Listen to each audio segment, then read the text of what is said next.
Hello everyone, welcome to my channel. In this channel, we are going to prepare for switchgear and protection in electrical engineering. The first chapter is Basics of Protection System. So basically, what is the necessity of the protection system?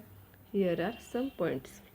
The first point is it should perform the main function, that is to switch on and off the supply system, and at the time of the fault it should act and avoid the further damage to the system.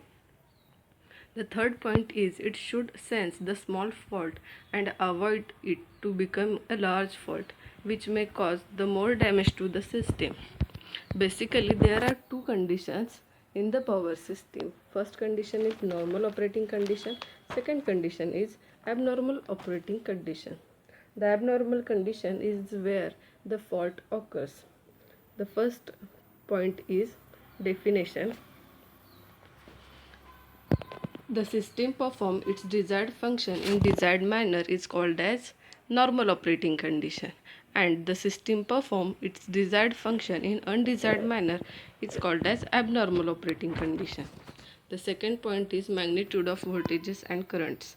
The magnitude of voltages and current in normal operating condition, the three-phase voltage and the current are equal in magnitude and displaced by 120 degree. This is balanced condition.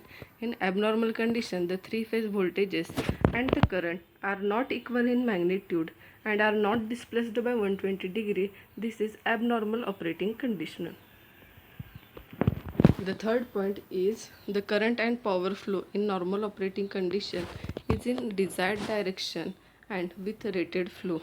In abnormal condition, this will not in desired direction and their magnitude will be very high or very low. The stress factor in the normal operating condition is the components are under desired stress level and no possibility of the failure. And the abnormal condition, the components are under high stress level and there is a possibility of the failure.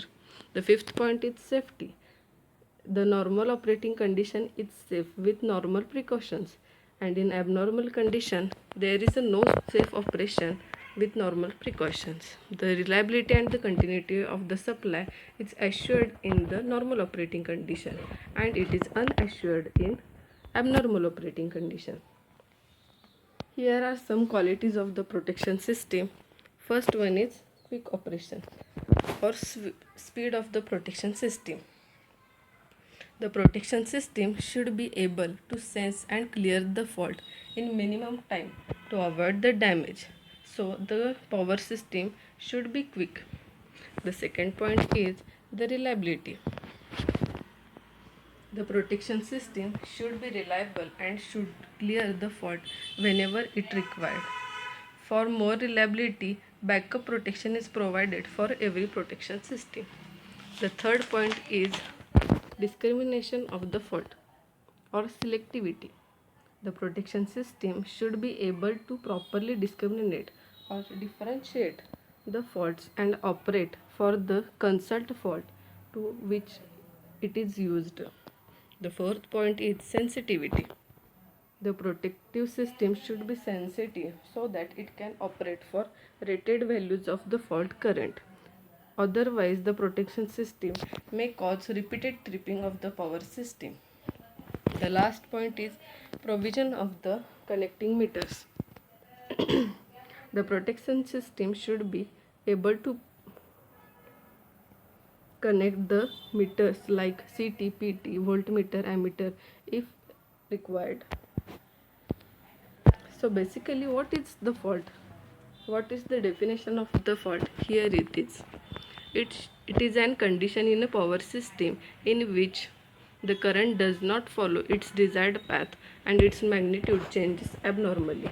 This definition you have to remember, or the definition of the fault is given by two conductors having potential difference when they come in contact with each other and the fault occurs. Here are the causes of the fault due to which the fault occurs. First one is flashover due to the high voltage and lightning. This is the main cause of the fault. The failure of the insulation due to the overvoltage or aging is the second point of the causes of the fault. Electrical accident may also cause due to the fault. The fourth point is due to the atmospheric condition like wind, earthquake, the fault may occur. The poor quality of the insulating material and the improper design of the electrical system may also cause the fault. The open circuit due to improper joint of the conductor may also cause to the fault. There are basically main two types of the fault: symmetrical fault and unsymmetrical fault. The first point is the fault condition in all three phases are same. It's called as symmetrical fault. Here are the phases are R, Y, B in the protection system. The fault condition in all three phases will be different. It's called as unsymmetrical fault. The second point is the phase voltages are unequal in magnitude and displaced by 120 degree even under faulty condition. This is in the symmetrical fault. The phase voltages are not equal in the magnitude and are not displaced by 120 degree even under the faulty condition. The line current and the line current will be same and equal in magnitude and are displaced by 120 degree.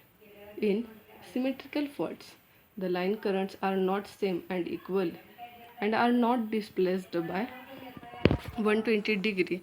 In unsymmetrical faults, the fault current calculations are not easy in symmetrical fault. The fault current calculations are easy in unsymmetrical fault. The fault current calculations we are going to study in next lecture. The symmetrical faults are more dangerous, so they are occurs rarely. The unsymmetrical faults are less dangerous. The possibility of the symmetrical fault is very less. The possibility of unsymmetrical fault is more. These symmetrical faults occur very rarely and the unsymmetrical fault occurs frequently. The example of the symmetrical fault is three-phase short circuit, three-phase to ground and three-phase to open. The example of unsymmetrical fault is single line to ground fault, double line to ground fault and the line to line fault. This is it for today's lecture. We are going to continue in next lecture.